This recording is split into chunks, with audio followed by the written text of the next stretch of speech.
का रहने वाला दिल्ली में रह रहा है, वो आज की तारीख में हमारे लिए दिल्ली वाला है। मैं उन लोगों की बात कर रहा हूं जो सिर्फ और सिर्फ इलाज के लिए 200-200, 300-300 किलोमीटर एम्बुलेंस में रिश्तेदारों द्वारा लाए गए और उनके इलाज दिल्ली के सरकारी अस्पतालों में आज भी चल रहे हैं। वो मुझे बताए भारतीय जनता पार्टी के लोग कि भाई वो क्यों आ रहे हैं, आप उनका इलाज क्यों नहीं कर पा रहे, सरकारी नहीं आप प्राइवेट में ही क्यों नहीं कर पा रहे।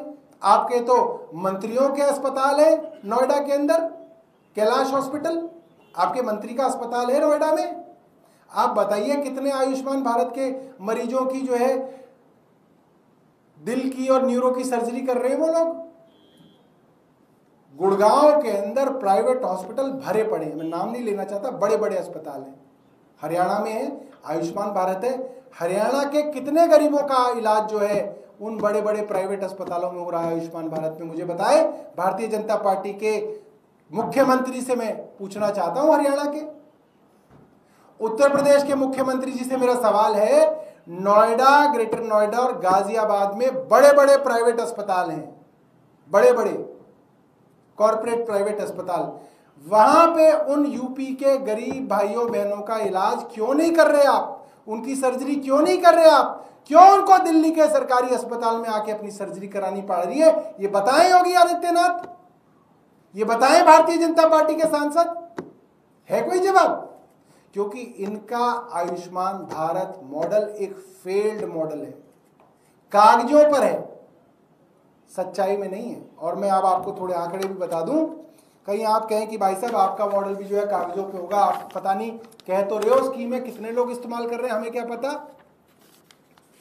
2022-23 के अंदर सरकारी अस्पतालों से जो प्राइवेट लेबोरेटरी में लोग रेफर किए गए टेस्ट कराने के लिए, ब्लड टेस्ट की बात नहीं कर रहा मैं, रेडियोलॉजिकल टेस्ट की बात कर रहा हूं, एमआरआई, सीटी स्कैन, इस तरीके के टेस्ट की बात कर रहा हूं, 1,15,358 लोगों ने टेस्ट कराए हैं 2022-23 के अंदर, और 23-24 के अंदर 2,42,227 लोगों ने सरकारी अस्पतालों से रेफर होके प्राइवेट लैब के अंदर एमआरआई और सीटी स्कैन जैसे टेस्ट कराए हैं।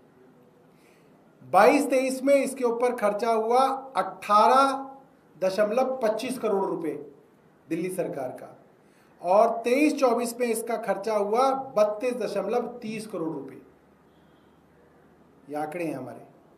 सर्जरी, जो आदमी सरकारी अस्पताल में आया, सरकारी अस्पताल में लंबी डेट मिल रही है इसलिए हमने उसको प्राइवेट अस्पताल में रेफर करा के उसका मुफ्त में उसकी सर्जरी कराई।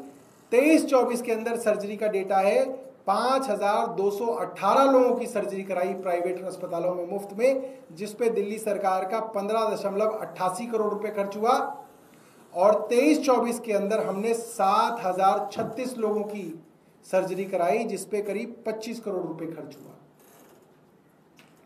फिर आते हैं फरिश्ते योजना पे। 2022-23 में 3,698 लोगों के अगेंस्ट जो है 5,30,00,000 रुपए का भुगतान किया दिल्ली सरकार ने फरिश्ते योजना के अंदर, इतने लोगों का इलाज हुआ। और 2023-24 में फरिश्ते योजना में 7,314 लोगों का, ये वो लोग हैं जिनका एक्सीडेंट हुआ रोड पे, और दिल्ली सरकार की स्कीम के अंदर उन एक्सीडेंट होने वाले लोगों का मुफ्त में प्राइवेट अस्पताल में इलाज हुआ। 2023-24 में उनकी संख्या है 7,314, और उसके लिए दिल्ली सरकार का 6.76 करोड़ रुपया खर्च हुआ।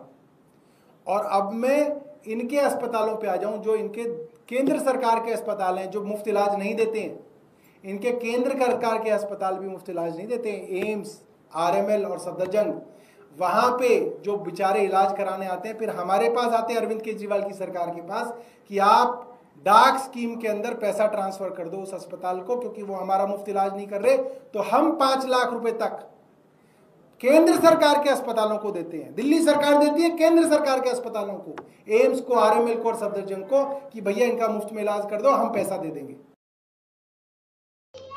NCR करंट न्यूज़ को सब्सक्राइब करें और नोटिफिकेशन सबसे पहले पाने के लिए दबाएं बेल आइकॉन।